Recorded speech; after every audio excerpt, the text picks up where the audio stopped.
नमस्कार मंडळी, मी शीतल आणि तुम्ही पाहताय दिल्लीकर मराठी। 12 ऑक्टोबर 2024 शनिवारचा दिवस। या दिवशी आलेला आहे दसरा। 3.5 मुहूर्तांपैकी पूर्ण एक मुहूर्त असलेल्या या शुभ दिवसाला विजयादशमी या नावाने सुद्धा ओळखलं जातं। चांगल्याचा वाईटावर विजय किंवा धर्माचा अधर्मावर विजय या अर्थाने सुद्धा या दिवसाला विजयादशमी आपण म्हणतो। या व्हिडिओमध्ये मी तुम्हाला दसऱ्याची संपूर्ण माहिती सांगणार आहे। आतापर्यंत तुम्ही आपल्या चॅनलवर नवरात्रीचे विविध व्हिडिओ पाहिले, त्यातलाच आता हा सगळ्यात शेवटचा व्हिडिओ पूर्ण पहा आणि कमेंट्समध्ये लिहा शुभ दसरा। चला तर मग व्हिडिओला सुरुवात करते। मंडळी, दसऱ्याच्या दिवशी सगळ्यांनी सकाळी लवकर उठावं, खूप वेळेपर्यंत झोपून राहू नये। असं म्हटलं जातं, लवकर निजे लवकर उठे त्यास धनसंपदा भेटे। धनसंपदा भेटे याचा अर्थ आपल्यावर काही पैशांचा पाऊस पडणार आहे असं नाही। कष्टाशिवाय आपल्याला कोणत्याही प्रकारचा पैसा अडका मिळणार नाही। कष्ट आपण करू तर प्रत्येक कामामध्ये आपल्याला यश मिळत जाईल आणि आपल्या कामाचा मोबदला सुद्धा मिळत जाईल। पण धनसंपदा नेमकी कोणती भेटेल तर आरोग्याची धनसंपदा। कारण लवकर उठल्यामुळे आपल्याला खूप चांगल्या पद्धतीच्या सवयी लागतात, आपण काम पटपट आवरतो, आपल्याला स्वतःसाठी वेळ देता येतो आणि परिणामी आपल्या आरोग्यावर सुद्धा त्याचा परिणाम होतो। त्यामुळे जुने जाणते व्यक्ती सांगून गेले आहेत की सणवार असेल, व्रतवैकल्य असेल, त्या निमित्ताने आपण लवकर उठण्याची जर सवय लावली तर दररोजसुद्धा आपण सणवाराप्रमाणेच लवकर उठत जाऊ। लवकर उठून सर्वात पहिल्यांदा आपली स्वच्छतेची कामं असतील ती आटोपून घ्या, त्यानंतर स्नान करा। महिलांना मी एक सांगू इच्छिते की भलेही आजकालच्या जीवनशैलीनुसार तुमच्या घरी तुम्हाला कामाला मदतनीस म्हणून कुणी येत असेल, म्हणजे ज्यांना आपण आपल्या कामवाल्या ताई, मावशी किंवा ज्या काही नावांनी ओळखतो, तर भलेही त्या ताई तुमच्याकडे येत असतील तरी पण तुमच्या घराचा जो काही मुख्य दाराचा उंबरठा असतो तो तुम्ही स्वतःच पुसायचा असतो। असं म्हटलं जातं, आपल्या घराच्या मुख्य दाराचा उंबरठा घरमालकाने किंवा मालकिनीने स्वतः पुसावा, इतरांना आपल्या घराचा उंबरठा पुसायला लावू नये, जेणेकरून आपल्या घरातली लक्ष्मी आपल्याच घरात राहते, ती इतरत्र जात नाही। कारण लक्ष्मी ही चंचल आहे आणि ती आपल्याला बऱ्याच वेळा उभ्या स्थितीमध्ये यासाठीच दिसते की ती चंचल स्वभावाची आहे, तिला टिकवणं खूप अवघड असतं आणि आपल्या कामात आपण थोडी जरी कसूर केली तरी पण ती आपल्या घरातून अगदी सहजपणे निघून जाते। त्यामुळे हा नियम लक्षात ठेवा। दसरा आहे, खूप चांगला दिवस आहे। या दिवशी बरेच जण या सणाचा चांगल्या प्रकारे लाभ करून घेतात। तर आपल्या दारासमोर रांगोळी काढा, तुम्हाला हळदीचं लेपन करायचं असेल तर तेही करू शकता। वेळेअभावी करू शकला नाही तर दाराच्या दोन्ही कोपऱ्यांमध्ये गोपद्म म्हणजेच गायीची पावलं किंवा लक्ष्मीची पावलं अवश्य काढा। शुभचिन्ह म्हणून तुम्ही हळदी कुंकू वापरून तुमच्या मुख्य दारावर स्वस्तिक काढू शकता। या दिवशी मान असतो आंब्याची पानं त्याचबरोबर झेंडूची फुलं यांचं तोरण बनवण्याचा। त्यामुळे नकली तोरण किंवा आर्टिफिशियल तोरण वापरण्यापेक्षा तुम्ही झेंडूची फुलं आणि आंब्याची पानं वापरून छानपैकी तोरण तुमच्या दाराला लावा, जेणेकरून तुमच्या घरामध्ये एक चैतन्य येईल, घरामध्ये पॉझिटिव्हिटी म्हणजे सकारात्मकता जी आजकाल आपण प्रत्येकजण शोधण्याचा प्रयत्न करतो तर ती सुद्धा आपसुकच येईल। दसऱ्याच्या दिवशी नवरात्रीच्या घटांचं विसर्जन होत असतं, त्याबद्दलचा व्हिडिओ मी तुम्हाला कालच शेअर केला। त्यामुळे आज फक्त आपण दसऱ्याच्या पूजेबद्दल बोलूया। दसऱ्याची पूजा म्हणजे नेमकं काय असतं की या दिवशी आपल्याला शस्त्रांची पूजा करायची असते। तुमच्या घरी तुम्ही काही शस्त्र ठेवत असाल, कारण बरेच जण परवानगी घेऊन आपल्या घरामध्ये काही शस्त्रास्त्र ठेवतात, तर त्यांचीसुद्धा या दिवशी पूजा केली जाते। त्याचबरोबर शेतकरी लोक शेतीमध्ये वापरल्या जाणाऱ्या अवजारांची सुद्धा या दिवशी पूजा करतात आणि पूजा करताना खास करून एक गंध त्या अवजारांना लावला जातो, तो म्हणजे शेंदूर, जो आपण मारुतीरायांच्या पूजेमध्ये सुद्धा वापरतो। तर तेलामध्ये हा शेंदूर मिक्स करून त्याचा गंध शेती अवजारांवर लावण्याची पद्धत आहे। त्याचबरोबर आधुनिक काळानुसार आपण घरामध्ये सुद्धा बरंचसं साहित्य वापरतो की जे आता आपल्याला आपल्या रोजच्या कामात उपयोगात येतं, जसं की मोबाईल असेल, लॅपटॉप असेल, तुम्ही व्हिडिओ वगैरे बनवत असतील तर तुमच्याकडे ट्रायपॉड असतील, तुमचा फोटोग्राफीचा व्यवसाय असेल तर तुमच्याकडे बरीचशी उपकरणं तशी असतील, किंवा मग आपण अजून काही जी म्हणजे डिजिटल युग आहे म्हणून जे काही साहित्य वापरतो त्यांचीसुद्धा पूजा या दिवशी करू शकतो. त्याचबरोबर तुमचा काही व्यापार व्यवसाय असेल, त्यामध्ये एखादी मशिनरी तुम्ही वापरत असाल तर त्यांची पूजासुद्धा तुम्ही या दिवशी करू शकता. फक्त फरक एवढाच आहे की जसं आपण शेती अवजारांना या दिवशी शेंदूर लावतो तर इथे आपल्याला तो लावून चालणार नाही. आपण त्यांना फुलं वाहू शकतो. जमल्यास थोडंफार हळदी कुंकू वाहिलं तर चालेल, पण बघा कोणत्या वस्तूला ते सहन होईल, कोणत्या वस्तूला ते होणार नाही हे तर तुम्हाला कळतं. मग त्यानुसार तुम्ही पूजा करू शकता. लहान मुलाबाळांसाठी किंवा विद्यार्थी दशेत असणाऱ्या मुलाबाळांसाठी आपल्याला एक छोटीशी पूजा करायची आहे, पण ती पूजा करणं खूप आवश्यक आहे. अतिशय पूर्वापार चालत आलेला हा विधी आपण आजच्या काळात सुद्धा अजिबात विसरायचा नाहीये. भलेही तुमच्या मुलाबाळांकडे आजच्या काळानुसार म्हणजे शिक्षणासाठी पाटी नसेल, त्याऐवजी म्हणजे पाटीची जागा वह्यांनी घेतलेली असेल, तरी पण पाटी असेल तर पाटी किंवा वही असेल तर वही, त्याच्यावर आईवडिलांनी किंवा मुलांना स्वतः येत असेल तर त्यांनी सरस्वती यंत्र अवश्य काढावं. या सरस्वती यंत्राची पूजा करावी. सरस्वती यंत्राची पूजा करताना हा श्लोक अवश्य म्हणा. माझ्या मते अजूनसुद्धा भरपूर शाळांमध्ये हा श्लोक नक्की शिकवला जात असेल. या कुंदेंदू तुषारहार धवला, या शुभ्र वस्त्रारुता, या वीणावर दंडमंडित करा, या श्वेत पद्मासना, या ब्रह्माच्युत शंकर प्रभृतीभी देवे सदा वंदिता, सामा पातू सरस्वती भगवती, निशेष जाड्या पहा. संस्कृत श्लोक असल्यामुळे थोडाफार उच्चार चुकला असेल तर माफी मागते, पण तुम्हाला व्यवस्थित म्हणता यावा यासाठी हा श्लोक मी तुम्हाला व्हिडिओच्या स्क्रीनवर सुद्धा देत आहे. तुम्ही म्हणू शकता. ज्यांना अगदीच म्हणता येणार नाही त्यांनी फक्त ओम श्री सरस्वती देवे नमहा या मंत्राचा 1 वेळा किंवा 11 वेळा जप केला तरी पण चालेल. मुलाबाळांना सुद्धा तुम्ही हा मंत्र म्हणायला लावू शकता.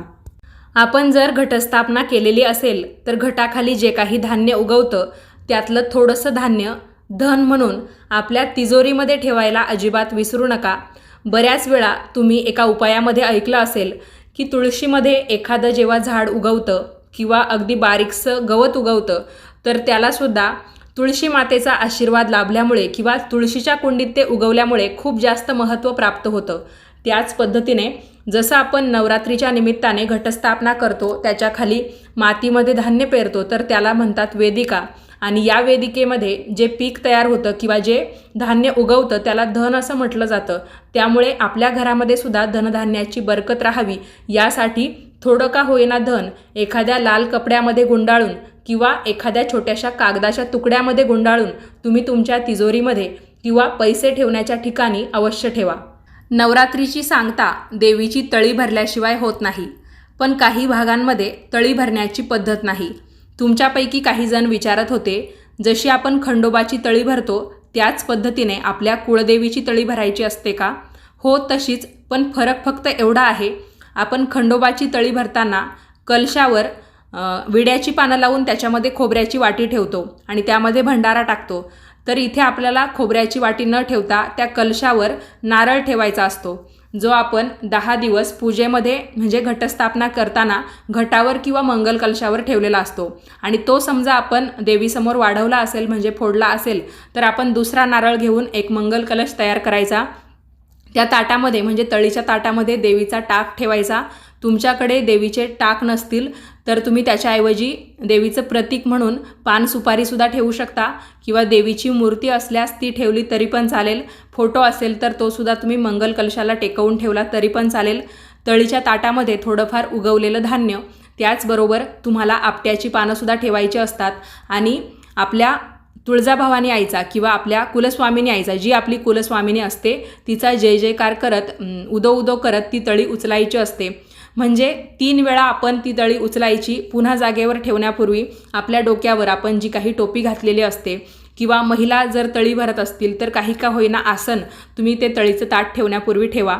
त्याच्यानंतर ती तळी एकदा खाली ठेवली म्हणजे 3दा वरती खाली ते ताट करून की पुन्हा 2दा उचलायची. म्हणजे असं 5 वेळा आपण देवीचा जय जयकार करायचा आहे. त्यानंतर मंगल कलशावरचं जे काही नारळ होतं ते देवीच्या नावाने फोडायचं आहे, वाढवायचं आहे. आणि आपल्या कुलस्वामिनीचं मूळ पीठ ज्या दिशेला आहे, जसं की एक उदाहरण म्हणून सांगायचं झालं तर तुमची समजा कुलस्वामिनी तुळजाभवानी आई असेल तर तुळजाभवानी आईचं स्थान तुळजापूर हे तुम्ही राहता तिथून कोणत्या दिशेला आहे त्या दिशेला तोंड करून तुम्ही देवी आईची मोठ्याने गर्जना किंवा जय जयकार करून त्यातले 5 खोबऱ्याचे छोटे छोटे तुकडे करून त्या दिशेला उधळून द्यायचे आहे. आणि त्यानंतर बाकीचा प्रसाद जो असतो नारळाचं खोबरं, तर ते आपण सर्वांनी खायचं असतं किंवा लगेच तुम्हाला ते खायचं नसेल तर त्याच्यापासून तुम्ही काहीतरी गोड पदार्थ तयार करायचा आहे आणि तो तुम्ही त्या प्रसादाच्या रूपात खायचा आहे. अशा पद्धतीने आपण ते नारळ वापरू शकतो. आणि त्यानंतर आपल्या देवीचे टाक आपण आपल्या देवघरामध्ये ठेवू शकतो, म्हणजे फोटो, मूर्ती, टाक यापैकी जे असेल ते. आणि पान सुपारी असेल तर मग पान तुम्ही तुळशीच्या कुंडीत ठेवून द्या आणि सुपारी पुढील एखाद्या पूजेमध्ये वापरा. अशा पद्धतीने आपल्याला ते करायचं असतं. दसऱ्याच्या दिवशी आपल्याला एक खास फूल आपल्या घरी आणायचं आहे. तर ते कोणतं? अगदी साधं सोपं किंवा सगळ्यांना ओळखता येणारं फूल आहे, ते म्हणजे गोकर्णाचं फूल. गोकर्णाला काही ठिकाणी अपराजिता असं म्हणतात, काही ठिकाणी रानतूर असंही म्हणतात. तर गोकर्णाची फुलं आपल्याला साधारणतः 2 रंगांमध्ये पाहायला मिळतात. मी तरी 2 रंगांमध्ये पाहिलेली आहे. एक निळ्या रंगाचं गोकर्णाचं फूल असतं आणि एक संपूर्ण पांढऱ्या रंगाचं असतं. तुम्हाला जे फूल मिळेल या दोन्ही प्रकारातलं तर ते तुम्ही आणू शकता. हवं तर म्हणजे शक्य झालं तर या दिवशी तुम्ही गोकर्णाचं झाडसुद्धा तुमच्या घरी लावू शकता. आसपास कुणाकडे गोकर्णाचं झाड असेल, त्याला शेंगा आलेल्या असतील तर 1-2 वाळलेली शेंग तुम्ही तुमच्या घरी घेऊन या आणि त्यातलं बी तुम्ही एखाद्या कुंडीमध्ये किंवा मातीमध्ये लावून द्या. लवकरच ते झाड तयार होईल. आणि ज्यांना कुणाला फुलं मिळतील त्यांनी काय काय उपाय करायचे? एकतर त्यातलं एखादं फूल तुम्ही तुमच्या तिजोरीत ठेवू शकता. एखादं मिळालं असेल तर फक्त तिजोरीत ठेवलं तरी पण चालेल. जास्त मिळाली असतील तर त्यातलं एखादं फूल तुम्ही देवीला वाहू शकता. त्याचबरोबर एखादं फूल तुम्ही तांब्याच्या तांब्यात पाणी घेऊन त्याच्यामध्ये टाका आणि त्या पाण्याने म्हणजे गोकर्णाच्या फुलाच्या पाण्याने तुम्ही तुमच्याकडे श्रीयंत्र असेल किंवा माता लक्ष्मीच्या संबंधित अजून काही गोष्टी जसं की कवड्या असतील किंवा शंख असेल, कासव असेल किंवा प्रत्यक्ष माता लक्ष्मीची मूर्ती असेल तर त्या मूर्तीला सुद्धा तुम्ही स्नान घालू शकता. बघा, गोकर्णाला आपण अपराजिता म्हणतो. आणि दसऱ्याच्या कथा तुम्ही ऐकल्या असतील तर त्यासुद्धा अशाच आहे की देवीने महिषासुराचा वध केला होता. म्हणजे एक प्रकारे विजय दिवस आपण यासाठीच म्हणतो की त्या दिवशी देवी मातेचा विजय झाला होता. अधर्मावर धर्माचा विजय किंवा चांगल्याचा वाईटावर विजय या अर्थाने आपण दसरा साजरा करतो. त्यामुळे अपराजिता की जी कधीही हरत नाही, जिचा सदैव विजय होत राहतो, अशा अर्थाने गोकर्णाला अपराजिता हे नाव असल्यामुळे त्याचं झाड आपल्या घरी असणं खूप आवश्यक आहे. आणि फुलं तर बघा भगवान शिवशंकरांच्या पूजेमध्ये सुद्धा चालतात.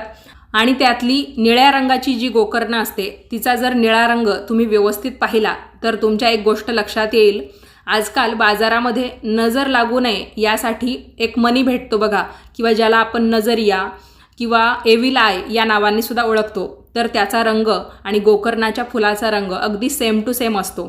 आपण जर आपल्या घरी गोकर्णाचं झाड लावलं म्हणजे त्यानंतर अर्थात त्याची वेलच तयार होते, पण त्याला येणारी जी काही फुलं आहे त्याच्यावर आपली नजर पडली तर आपल्याला सुद्धा प्रसन्न वाटेल. आणि मुख्य म्हणजे कधीकधी आपल्या संपूर्ण घराला किंवा आपल्या घरातील एखाद्या व्यक्तीला नजर लागते तर नजर उतरवण्यासाठी म्हणून सुद्धा आपण त्या फुलांचा वापर करू शकतो. इतकं महत्त्व आहे. आणि तुम्ही आपल्या महालक्ष्मी दिनदर्शिकेमध्ये सुद्धा पाहिलं तर तुम्हाला दिसून येईल दसऱ्याच्या दिवशी आपण शमीच्या झाडाची पूजा करू शकतो, अश्वांची पूजा करू शकतो. त्याचबरोबर आपल्याला अपराजिता म्हणजेच गोकर्णाची सुद्धा पूजा करता येते. ज्यांच्या घरी गोकर्णाचं झाड म्हणजे वेली स्वरूपच ते झाड असतं असेलच तर तुम्ही दसऱ्याच्या दिवशी संध्याकाळी तिथे दिवासुद्धा लावू शकता आणि नमस्कारसुद्धा करू शकता. दसऱ्याच्या दिवशी आपण आपट्याची पानं सोनं म्हणून एकमेकांना देतो. तर आपल्या घरातील वयाने जी ज्येष्ठ मंडळी असतात किंवा नात्याने आपल्यापेक्षा जी मोठी मंडळी असतात त्यांचं लहानांनी दर्शन घ्यायचं असतं, म्हणजेच काय आशीर्वाद घ्यायचा असतो. आणि घरातील वयाने मोठ्या किंवा नात्याने मोठ्या असलेल्या मंडळींनी त्या लहानांना आपट्याची पानं सोनं म्हणून द्यायची असतात. तर हा नियम तुम्ही लक्षात ठेवा. लहानांनी मोठ्यांना आपट्याची पानं द्यायची नाही. तुम्हाला द्यायच्या असतील तर तुम्ही एकमेकांना शुभेच्छा देऊ शकतात. अगदी साधे सोपे हे नियम असतात, पण आपण त्यांचा मान नक्की राखला पाहिजे. आता या व्हिडिओतला सगळ्यात शेवटचा भाग. बरेच जण असं विचारतात, आमच्याकडे दसऱ्याच्या दिवशी मांसाहार करण्याची पद्धत आहे, ती बरोबर आहे की चूक आहे? किंवा काही ठिकाणी देवीला बलिदानसुद्धा या दिवशी देतात. बघा, पद्धती प्रत्येक भागातल्या वेगळ्या असू शकतात, पण महिषासूर असेल किंवा जे दैत्य होते त्यांना शक्यतो मांसाहारी नैवेद्य दाखवण्याची पद्धत आहे. देवीला तुम्ही कुठेही माहिती वाचा तरी पण तुम्हाला हेच ऐकायला किंवा वाचायला मिळेल की देवीला हा सात्विक नैवेद्य असतो. मेथीची भाजी, पोळी, त्याचबरोबर साधं वरण आणि भात हा नैवेद्य जास्त प्रचलित आहे आपल्या महाराष्ट्रामध्ये. आणि जास्तीत जास्त करून आपण अजून पुढे जायचं ठरवलं तर पुरणपोळी वगैरे म्हणजेच काय पूर्णावरणाचा स्वयंपाक हा देवींना दिला जातो. काही ठिकाणी असं म्हणतात की कालिका मातेला मांसाहारी नैवेद्य दाखवला जातो. पण बघा मंडळी, अज्ञान जास्त वाढवण्यापेक्षा आपण सगळी मंडळी आजच्या काळात तरी सुशिक्षित आहोत. पूर्वीच्या काळी असं होतं की शिक्षणाचा अभाव होता. बऱ्याच मंडळींचं शिक्षण झालेलं नसायचं. त्यातलं म्हणजे 100रातलं 1-2 व्यक्ती असं असायचं की त्याचं शिक्षण झालेलं आहे. बाकी सर्व मंडळी कोणी शाळेत गेलेलंच आहे तर कोणी शाळेचं तोंडसुद्धा पाहिलेलं नाही. त्यामुळे मग त्यांना समजवता वेळ लागायचा. पण आपण हे लक्षात घ्यायला हवं, जसा आपल्याला जीव आहे तसा प्राण्यांनासुद्धा जीव आहे. आणि एखाद्याचा जीव घेऊन किंवा एखाद्याचा बळी देऊन आपल्याला कोणती शांती लाभणार आहे. त्यामुळे दसऱ्याच्या दिवशी अजिबात मांसाहार करू नका. ज्यांच्याकडे पद्धत असेल त्यांनीसुद्धा ती बंद करण्याचा प्रयत्न करा. सणावारांचे व्हिडिओ बनवत असताना बऱ्याच धार्मिक गोष्टींचा अभ्यास होतो. काही माहिती वाचण्यात आली त्यानुसार मी तुम्हाला सांगते. तर एका धार्मिक माहितीमध्ये असं लिहिलेलं होतं, अज म्हणजे बोकड आणि या बोकडाचा बळी नवरात्रीमध्ये अष्टमीला किंवा दसऱ्याच्या दिवशी देण्याची पद्धत आहे. तुळजापूरला सुद्धा ही पद्धत होती, अजूनही आहे की नाही माहिती नाही. पण त्यामध्ये वाचण्यात आलं की अज म्हणजे बोकड बळी देण्याचं कारण हे आहे की बोकडाला एक प्रकारचा वास असतो. म्हणजेच काय, तुम्हाला माहिती असेल शेळी असेल किंवा बकरी असेल आणि त्यानंतरच म्हणजे शेळीपासूनच तर नंतर शेळीची जी काही पिल्लं तयार होतात त्यामध्ये एकतर बकरी किंवा बोकड तयार होत असतो. आणि या शेळीला एक विशिष्ट असा वास असतो बघा. आपण शेळ्यांच्या कळपामध्ये गेलो किंवा शेळ्यांचं दूधसुद्धा बऱ्याच जणांना आवडत नाही. कारण का की वास येतो. तर त्या माहितीमध्ये असं लिहिलेलं होतं की बोकडाला एक विचित्र वास असतो आणि तसाही तो काहीच कामाचा नाही. म्हणून अज अर्थात बोकड बळी देण्याची पद्धत होती आणि अजूनही सुद्धा बऱ्याच ठिकाणी आहे. पण बघा, ज्याचा समजा काही उपयोग होत नाही आहे, ज्याला काही विशिष्ट वास आहे, पण ते सगळं देवाघरचंच आहे. म्हणजेच काय, आपण मानव प्राणीसुद्धा तयार झालो. आपण प्रत्येकजण वेगळे दिसतो, आपली बोलण्याची पद्धत वेगळी आहे. पण सगळ्यात शेवटी काय येतं, आपण एक माणूस प्राणी आहे. त्याच पद्धतीने बोकडसुद्धा प्राणी आहे. भलेही तो काही कामाचा असो किंवा नसो, पण एक प्राणी आहे. म्हणून आपण त्यांच्याकडे चांगल्या भावनेने पाहिलं पाहिजे. म्हणजेच काय, आपण त्याच्यावर दया दाखवली पाहिजे. कोणत्याही प्रकारची हिंसा आपण या दिवशी करता कामा नये. कारण आपण जे खातो, जे पाहतो आणि तेच बोलतो, तेच वागतो आणि तसेच आपले आचार विचार बनतात. त्यामुळे आपण या दिवशी मांसाहार करू नये.